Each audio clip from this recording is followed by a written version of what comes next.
This is ruins of Potagarh Fort. Uh, Potagarh Fort is the significant fort of French people, Danish people and British people. It was started from 17th century and it continued till the end of British period. Of course, there was a ups and downs, but before that there are also some material evidences available that this is the confluence of river Rushikulya and sea, Bay of Bengal. And this confluence is a very significant role in the shaping the history of Odisha. Here it is some Chinese porcelains, some other materials also reported by different scholars from this place. We feel also this is one of the very important mouth of river Rushikulya, because from here straight 30 kilometer away, that is the one of the Mauryan urban center at Jaugada, that is Samapa, Mauryan Samapa or modern Jaugada. That is just on the uh, left bank of the river Rushikulya.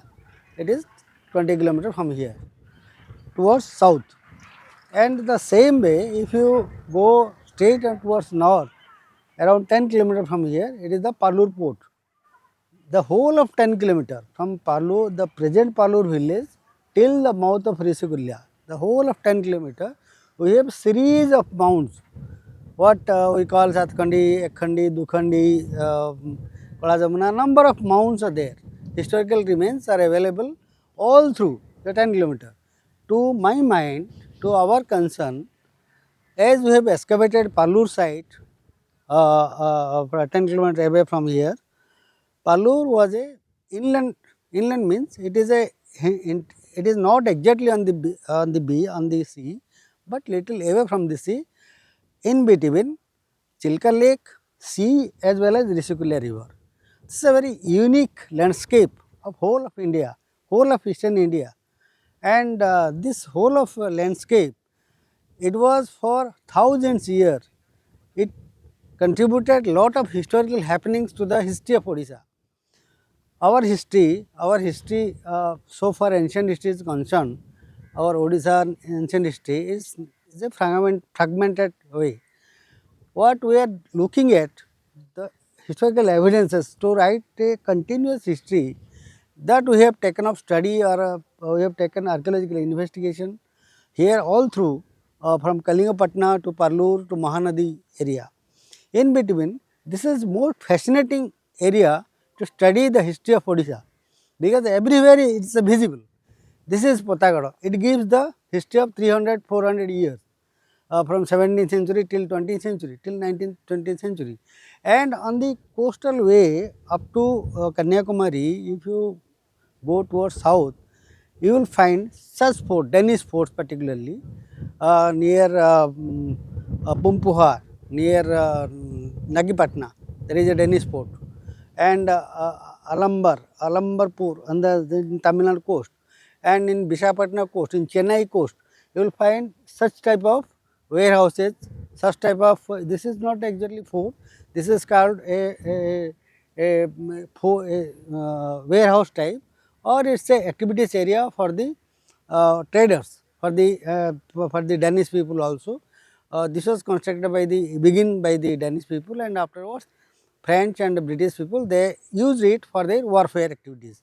There is a magazine here, there is a storehouse, warehouse, everything is here, and it is a fantastic historical evidence so far maritime history is concerned, so far history in general is concerned in Odisha.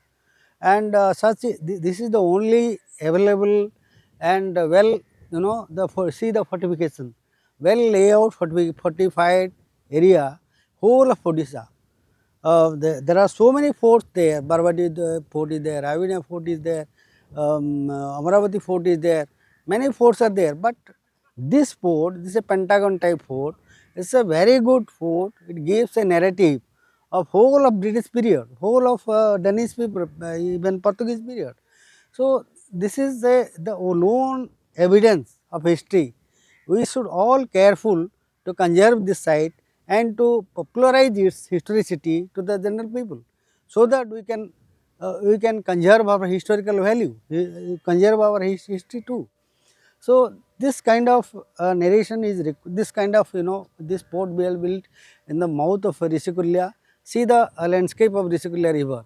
One side is Jaugad, this is Potagarh, another is Palur, and then Manikpatna, then Puri. It is all connected, and it is all towards south, and this is the Rushikulya mouth. So history how the early history is embedded with Palur. Little later it is embedded with Jogod or Samapa, and later during British period, and Gopalpur is also nearer to the Mansur Kota. Gopalpur is also here. So medieval late medieval period Gopalpur was a famous port here, and this is also a fort. Fort is everything here, right from ancient India, from ancient period to late medieval period, till the colonial period. This is a very fantastic landscape of Odisha, and we all should promote it. We all should take care of all this, whatever available, little bit remains for the posterity. We all the historians, archaeologists, administrators, so whoever it may be, we should be careful to preserve it, to carry forward the legacy what we inherited from our past.